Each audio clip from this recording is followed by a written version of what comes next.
بنورنا الدنيا وننشر في الفضاء أملا ونعلي عزم همتنا فمن طلب العلا وصل. بسم الله الرحمن الرحيم. باب في النجوم. وقال قتادة ولقد زينا السماء الدنيا بمصابيح خلق هذه النجوم لثلاث جعلها زينة للسماء ورجوما للشياطين وعلامات يهتدى بها فمن تأول فيها بغير ذلك أخطأ وأضاء نصيبه وتكلف ما لا علم له به. وقال ابن عباس رضي الله تعالى عنهما هشيما فأصبح هشيما تدروه الرياح. اسی آیت کریمہ کی تفسیر سورہ کہف کی آیت نمبر 45 ہے. ترجمان القرآن سیدنا حضرت عبداللہ ابن عباس رضی اللہ تعالی عنہ کے حوالے سے ذکر فرماتے ہیں حشیمن کا مطلب کیا ہے تو فرماتے ہیں متغیرا فاصبح حشیما تدروه الرياح ای تفرقه.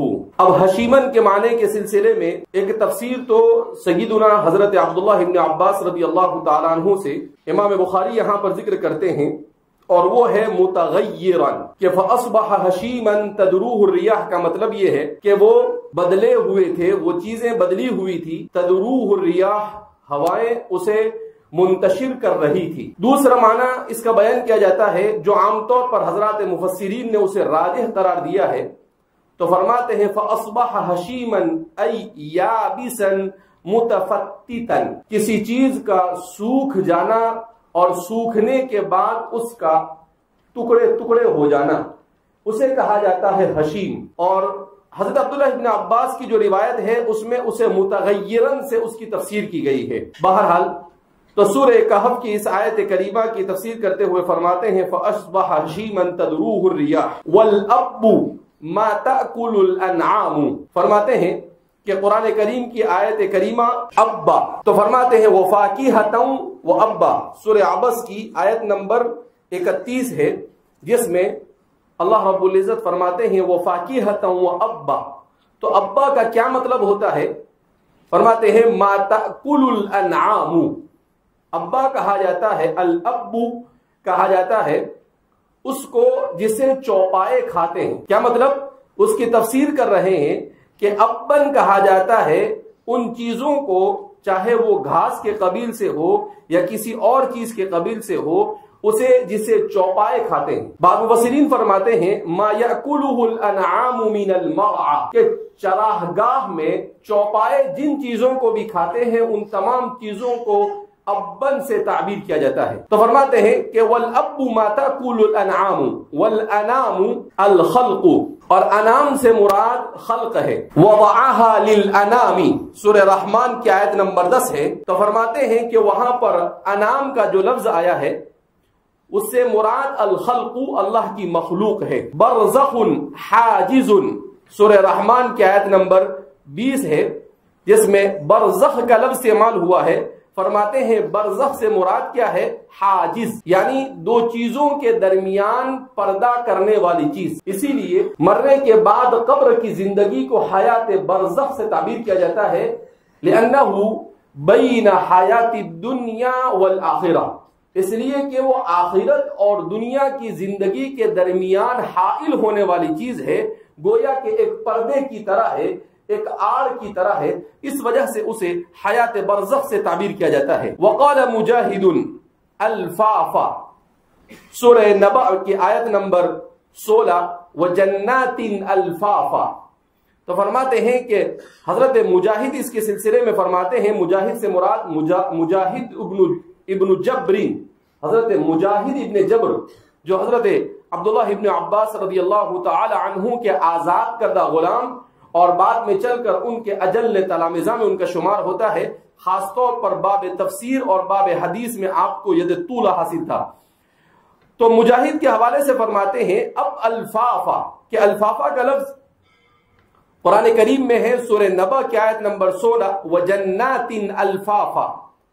کیا مطلب اس کا ہوتا ہے؟ تو فرماتے ہیں ملتفتن، اس کا مطلب ہے ملتفتن یعنی ایسا جو گویا کے لپٹا ہوا ہو، جیسے لفافہ جسے بنتا ہے اسی سے گویا کہ جسے لپیٹ کر رکھ دیا گیا ہو اسے فرماتے ہیں کہ اس کا الفافن کی یعنی اس کا مطلب یہ ہے کہ ملتفتن الفافن کو لفظ کو ملتفتن سے تفسیر کر کر یہ بیان کر رہے ہیں کہ الفافن مصدر ہے اس میں مفعول کے معنی میں، اس لیے کہ مصدر یا تو اس میں فاعل کے معنی میں ہوتا ہے یا اس میں مفعول کے معنی میں ہوتا ہے۔ والغلب الملتفت، فرماتے ہیں کہ غلب کا لفظ بھی عربی زبان میں اسی طریقے سے کسی چیز کے اوپر کور کر کر اسے گھیرنے کے معنی میں مستعمل ہوتا ہے۔ فراشا سورہ بقرہ کی آیت نمبر 22 ہے، فراشن فرماتے ہیں اس کی تفسیر کی جاتی ہے وَجَعَلْنَا الْأَرْضَ فِرَاشًا کا اس کی تفسیر ہے مہادن، کہ فراش کا مطلب کیا ہے؟ اس کا مطلب ہے مہاد، اور مہاد کا مطلب کیا ہوتا ہے؟ من المہدی الی اللحدی، عربی میں کہتے ہیں العلم من المہدی الی اللحدی، کہ علم ماں کی گود سے قبر کی گود تک۔ تو مہد کا معنی عربی زبان کے اندر میں آتے ہیں گود کے، تو زمین کے لیے بھی فراش کا لفظ استعمال کیا، گویا کہ انسانوں کے لیے گود کے مانند ہے۔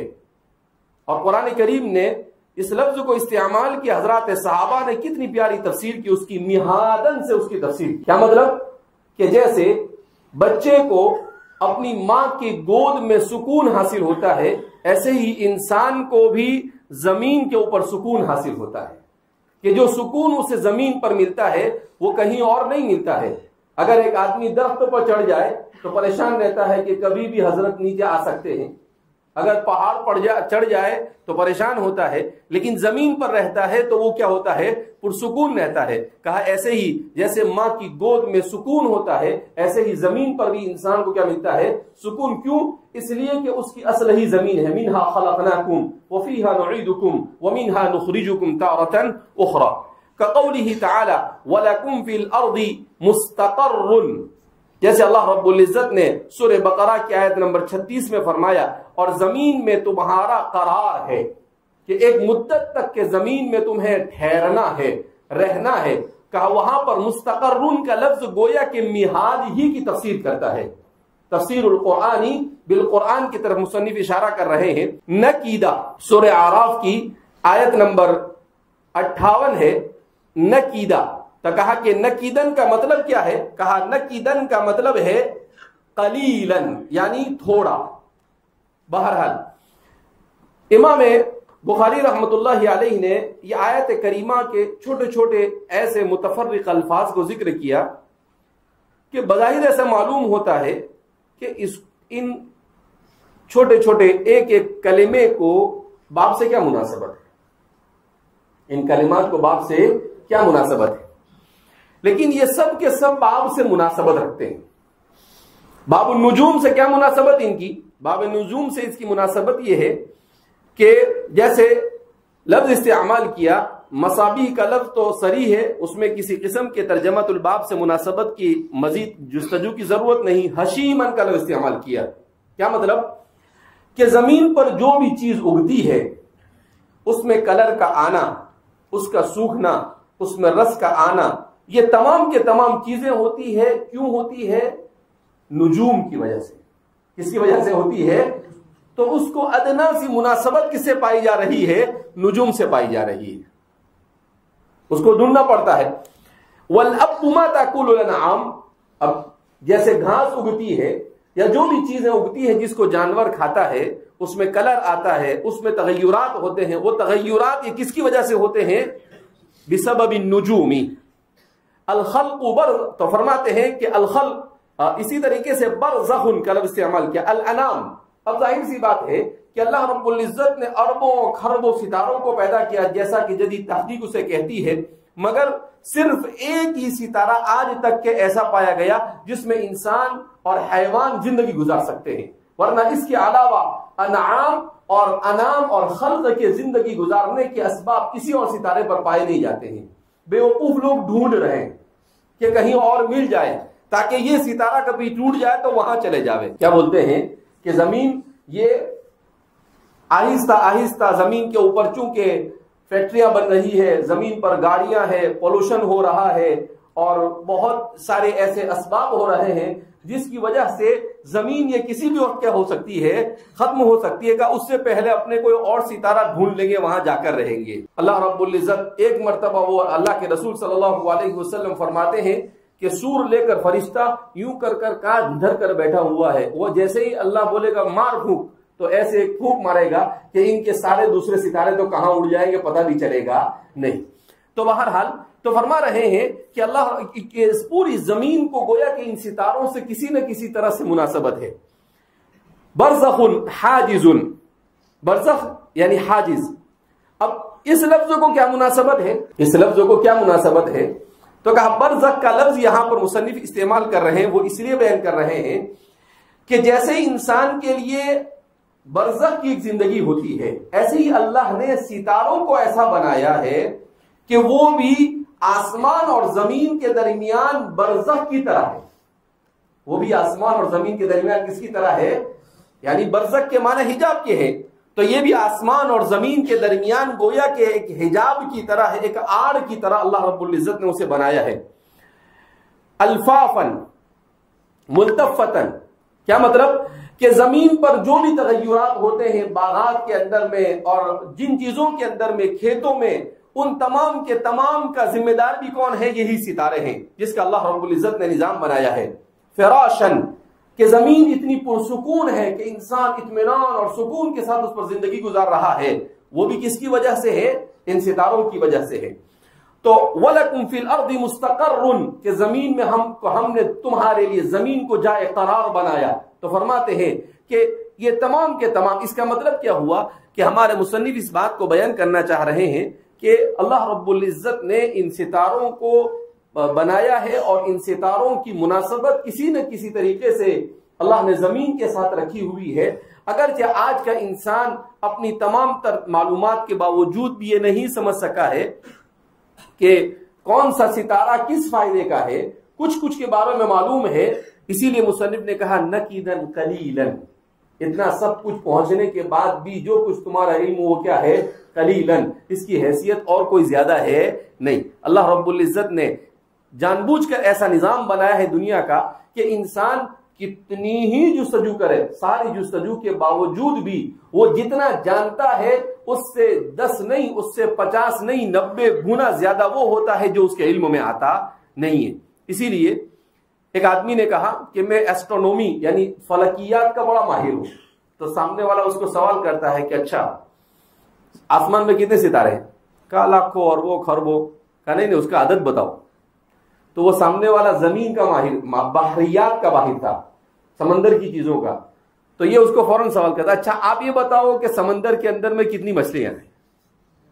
کہا نہیں بہت ساری ہے۔ کہا نہیں عدد بتاؤ، جیسے آپ ہم کو پوچھ رہے ہیں۔ کہا آپ یہاں پر ہے، سمندر میں جا کر سب کچھ کر سکتے ہیں، آپ کو نہیں معلوم تو یہ آسمان کے بارے میں عدد میں کہاں سے بتاؤں گا آپ کو؟ تو انسان کی یہ حیثیت ہے کہ جو چیزیں خود انسان کے اپنے اندر میں اللہ رب العزت نے جتنی چیزوں کو چھپا کر رکھا ہے، آج کل انسان کے دماغ کے اوپر پچھلے 25-30 سال سے ایسی حیرت انگیز معلومات آ رہی ہے کہ انسان اپنے دماغ کے بارے میں معلومات حاصل کر انسان خود حیران ہے کہ یہ کیسا دماغ اللہ نے انسان کو کیا کیا ہے، عطا فرمایا ہے، کہ انسان کا دماغ کیسے کام کرتا ہے۔ اس دماغ کے اندر میں ایک حصہ وہ ہوتا ہے جو انسان کی عادات سے متعلق ہوتا ہے، ایک حصہ وہ ہوتا ہے جو انسان کی کریٹیویٹی یعنی نئی چیزوں کے متعلق ہوتا ہے۔ کہا جو انسان کی عادات ہوتی ہے وہ عادات، انسان کا دماغ 40% اپنی عادات کے اوپر منحصر ہوتا ہے۔ کتنا فیصد؟ 40%۔ یعنی جو چیز انسان عادت بنا لیتا ہے وہی اس کی روٹین بن جاتی ہے۔ جیسے ہم نے عادت بنا لی کہ فجر کے بعد چائے پینے کا، تو اب کچھ بھی کر کے چائے چاہیے آدمی کو، نہیں ملے گی تو بولتا ہے سر دکھتا ہے، حالانکہ چائے کو اور سر کو کوئی مناسبت، چائے کو اور سر کو کیا مناسبت ہے؟ ارے بھائی آپ چائے پیتے ہیں تو وہ چائے سر میں جاتی ہے، کوئی مناسبت نہیں، لیکن بس انسان اس نے دماغ میں بٹھا لیا۔ ایک آدمی ہے بیت الخلا میں جانے سے پہلے بیڑی پیتا ہے، اب وہ نہیں پیے تو اس کو اترے ہی نہیں، اب بیڑی کو اور اس کو کیا مناسبت ہے؟ کوئی مناسبت نہیں، لیکن وہ اس نے بنا اپنی عادت، اس کو کیا کہتے ہیں؟ عادت، کہ انسان نے اپنے ذہن میں بٹھا لیا کہ مجھے ایسا ہوتا ہے، تو وہ باڈی ویسے ہی کام کرتی ہے، وہ باڈی کیسے کام کرتی ہے؟ ویسے ہی کام کرتی ہے جیسا انسان اپنے دماغ کے اندر میں کیا کرتا ہے؟ بٹھا لیتا ہے۔ تو کہا انسان پر ہے کہ وہ اپنے آپ میں اپنی عادتوں کو، اچھی سے اچھی عادتوں کو کس طریقے سے کریٹ کرے، اور کیسی اپنے عادات کو اچھا بنائے. اگر انسان بچپن سے کسی بری عادت کا عادی بن گیا ہے تو وہ چھوٹتی نہیں ہے. اس کو چھوڑنے کا طریقہ یہ ہوتا ہے کہ اس کی جگہ پر کوئی دوسری عادت اختیار کرے, یا جو چیز اس کے لیے سامنے آ رہی ہے وہ اپنے آپ کو وہاں سے دور کر دے. اسی لیے کہتے ہیں نا, جبل گردن جبلت نمی گردن, کہ پہاڑ اپنی جگہ سے ہل سکتا ہے مگر عادت ہل سکتی نہیں ہے. اس لیے کہتے ہیں کہ بندر بڈھا ہونے کے بعد بھی چھلانگ لگاتا ہے. کیوں؟ اس لیے کہ پوری زندگی کیا کیا اس نے, چھلانگ لگایا ہے. اس کو کودنے کی عادت ہے. اب وہ بڈھا ہو کہ کچھ بھی ہو, اس کو کودنے کی عادت اس سے جاتی نہیں ہے. تو اس لیے فرماتے ہیں کہ انسان کا دماغ یہ عادت تو بناتا ہے مگر وہ یہ تمیز نہیں کر سکتا ہے کہ اچھی عادت کیا اور بری عادت کیا. وہ انسان کو اپنے سے متعین کرنا پڑتا ہے, اچھے اور برے کی تمیز کر کر اپنے آپ کو کس طریقے سے عادات کا کیا کرے, اچھی عادات کا اپنے آپ کو عادی بنائے. باب صفت الشمس والقمر, یہ باب سورج اور چاند کے بیان میں. اب یہاں پر اس باب میں مصنف نے کسی قسم کی کسی روایت کو ذکر نہیں کیا, کسی روایت کو ذکر نہیں کیا. سوال پیدا ہوتا ہے کہ کوئی روایت کیوں نہیں لائے؟ تو اس کی دو وجہ سمجھ میں آتی ہے. ایک وجہ تو یہ سمجھ میں آتی ہے کہ مصنف کے اپنے شرائط کے اوپر کوئی ایسی روایت انہیں نہیں ملی جو ان کی شرائط پر صحیح اترتی ہو, لہذا وہ اسے لائے. اس وجہ سے مصنف نے اسے ترک کر دیا. ورنہ ایسا نہیں ہے کہ نجوم کے بارے میں کوئی روایت نہیں ہے. نجوم کے سلسلے میں رسول اللہ صلی اللہ علیہ وسلم سے بہت ساری احادیث مروی ہے. وہ کتاب ہے قصۃ الخلق, اس میں انہوں نے لکھا ہوا ہے کہ نجوم کے بارے میں کیا کیا بیان کیا گیا ہے, لیکن مصنف کے اپنے شرائط پر نہیں اتر رہی ہوگی, اس لیے مصنف نے ذکر نہیں کیا. دوسرا, ہو سکتا ہے مصنف چونکہ رسول اللہ صلی اللہ علیہ وسلم کے زمانے سے بہت دور کا واسطہ نہیں ہے, 200 سال کوئی بہت لمبا فاصلہ نہیں ہوتا ہے, اسی لیے تو ثلاثیات اس کے اندر میں ہے, تو ابھی تک کے نجوم پرستی کی روایات جاری تھی, اس لیے آپ نے اس کو بہت زیادہ فوکس نہیں کیا اور اس کے سلسلے میں چند باتیں بیان کر کر اس باب کو کیا کر دیا, آپ نے سمیٹ دیا. بہرحال جو بھی وجہ ہو سکتی ہو, یہاں پر مصنف ایسا نہیں کہ یہی ایک باب ایسا ہے, بہت سارے ابواب ایسے آئیں گے جہاں پر مصنف صرف آیات کو ذکر کرنے کے بعد آگے بڑھ جاتے ہیں.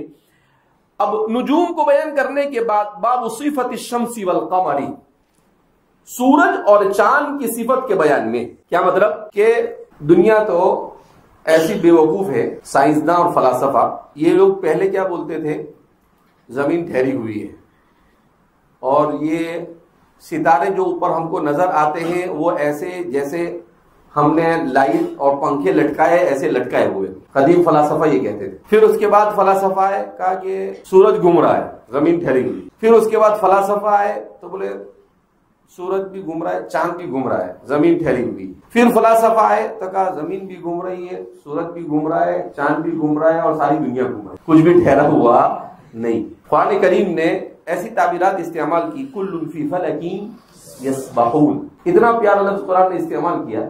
ہر چیز اپنے دائرے میں تیر رہی ہے. یدورون, یتحرکون, یہ الفاظ استعمال نہیں کیے بلکہ یسبحون کا استعمال کیا. اور یسبحون کے سلسلے میں آج سائنس یہ کہتی ہے کہ جیسے سمندر کے اندر میں چیزیں تیرتی ہیں ایسے ہی فضا میں بھی ستارے تیرتے ہیں. فضا میں بھی ستارے کیا کرتے ہیں, تیرتے ہیں. اسی لیے ہم بارہا کہتے ہیں کہ یہ ہم سے 1400 سال پیچھے. کتنے سال پیچھے ہے؟ ان کو ابھی سمجھ میں آتا ہے جو ہم پہلے ہی اللہ رب العزت نے اپنی کتاب میں کیا کر دیا ہے, بیان کر دیا ہے. تو لیکن کیا ہوتا ہے کہ اللہ رب العزت نے ایسے الفاظ استعمال کیے کہ ان الفاظ کے ذریعے سے صحابہ کے لیے بھی سمجھنا آسان تھا, تابعین کے لیے بھی سمجھنا آسان تھا, تبع تابعین کے لیے بھی سمجھنا آسان تھا.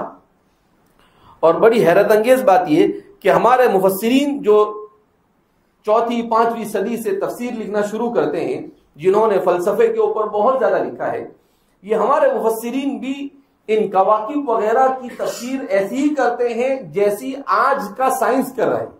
یعنی کسی زمانے میں اس کا مذاق اڑاتے تھے کہ رازی نے کیا کہہ دیا, قرطبی نے کیا کہہ دیا, ابن کثیر نے کیا کہہ دیا, امام نصفی نے کیا کہہ دیا, اور آج کی سائنس کہتی ہے کہ انہوں نے جو کہا وہی صحیح ہے.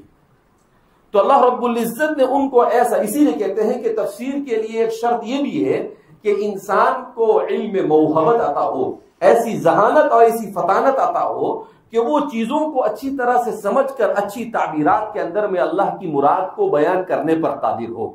کا صرف ان 14-15 علوم کا جان لینا بھی تفسیر کے لیے کافی نہیں، بلکہ تقوی اور طہارت اور موہبت کا ہونا بھی کیا ہے؟ ضروری ہے۔ تو آج کی تحقیقات کے بعد جب آدمی ان چیزوں کو ہمارے مفسرین اور محدثین کی تشریحات کو دیکھتا ہے تو اللہ نے ان سے ایسے الفاظ استعمال کروائے، ایسی تعبیرات استعمال کروائی جو آج کے حالات میں بھی کیا ہو جاتی ہے؟